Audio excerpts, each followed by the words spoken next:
Jaaka bosinyi bo tshwana le go betelelwa, kgothoso ya dikoloi le dipolao di gaketse mo motseng wa Garankuwa, seteišene sa mapodisi se feditse dikgwedi se sena motlakase fa se sengwe kwa Nongoma kwa KwaZulu-Natal se na le ngwaga se sena metsi.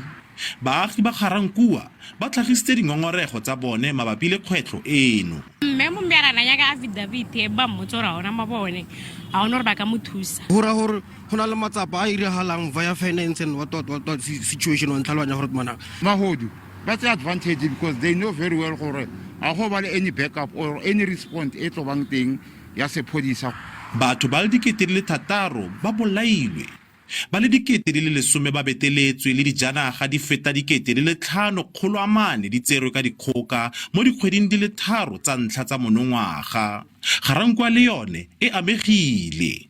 Crime le nteng le godimo ke hijack ya dikoloi ene ba berekisa dithunya, and also rena le di golf particularly tse white ba change di model tshwara bo mmepo mo ba berekisa dithunya mo ba berekisa dithunya.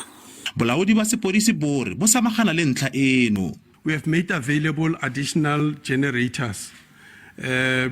Currently, we have 3 generators so that we can alternate those generators, because once you use a generator for 24/7, it gets burnt out.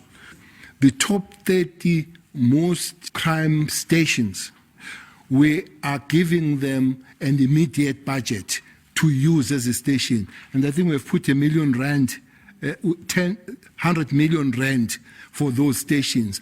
Others have 4 million, others have 5, others have 10. Letlole leo le abetsweng diteishene le tla thusa go samagana le dikgwetlho tseo mapodisi ba di itemogelang kwa diteišeneng tsa bone. Offense Seemo, SABC News, Garankuwa.